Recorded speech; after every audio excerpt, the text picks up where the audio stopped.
നമുക്കിന്ന് മുരിങ്ങയില ഉപയോഗിച്ചിട്ട് ഒരു നാടൻ ഒഴിച്ചേറ് തയ്യാറാക്കാം കേട്ടോ. അതിന് വേണ്ടി എന്ത് ചെയ്യും, നമ്മുടെ പറമ്പിൽ തന്നെയുള്ള നല്ല മൂക്കാത്ത മുരിങ്ങയില ഉണ്ടായിട്ടുണ്ട്. ഇത് ഫുള്ളും ഇതേ നമ്മുടെ കാട്ടുപാവലിൻ്റെ വള്ളി കയറി മൂടി കിടക്കുവാണ് കേട്ടോ. എന്നാലും നല്ല തളിരിലകൾ അവിടെ ഇവിടെയൊക്കെ വന്നിട്ടുണ്ട്. അതൊന്ന് പറിച്ചെടുക്കാം. പിന്നെ തളിരിലകൾ മാത്രം മതി കേട്ടോ, ഒത്തിരി മൂത്തത് വേണ്ട.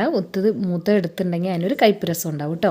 ഇതേ മുരിങ്ങയില എടുത്ത് നന്നായിട്ട് ഓരോ ഇലകളും നോക്കണം, നന്നായിട്ട് വാഷ് ചെയ്തെടുക്കണം.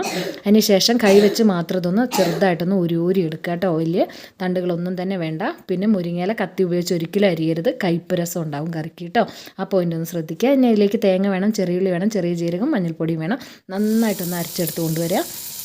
നമ്മൾ മൺചട്ടിയിൽ വിറകടുപ്പിൽ വെച്ചിട്ടാണ് ഈ ഒരു കറി തയ്യാറാക്കാൻ വേണ്ടി പോകുന്നത്. മൺചട്ടി വെച്ച് കൊടുത്തു, വെളിച്ചെണ്ണ ഒഴിച്ച് വെളിച്ചെണ്ണ ചൂടാകുമ്പോൾ ചെറിയുള്ളി ഇട്ട് കൊടുത്തു, സവോള ചെറിയൊരു പൊട്ട് സവോള ഇട്ട് കൊടുത്തു, പച്ചമുളകും കൂടിയിട്ട് നന്നായിട്ടൊന്ന് വഴണ്ട് വരുന്നുണ്ട്.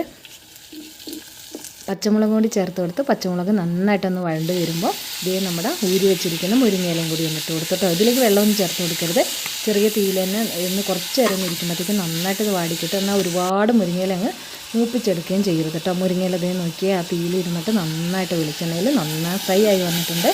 അപ്പോൾ ഇതിലേക്ക് നമ്മൾ നന്നായിട്ട് എന്താ പറയുക, ഒന്ന് വഴണ്ട് നന്നായി വന്നപ്പോഴത്തേക്കും നമ്മൾ അരച്ച് വെച്ചിരിക്കുന്ന നമ്മളെ കുറുകിയ അരപ്പ് ഒഴിച്ചു കൊടുത്ത് അതിലാക്കി ആവശ്യത്തിന് ചൂടുവെള്ളം കൂടി ഒഴിച്ചു കൊടുത്ത് നമ്മുടെ കറീൻ്റെ എന്താ പറയുക പരുവൊന്ന് റെഡിയാക്കി എടുത്തു കേട്ടോ.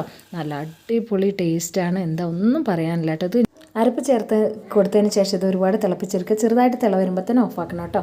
അപ്പോൾ thank you for watching. Thank you.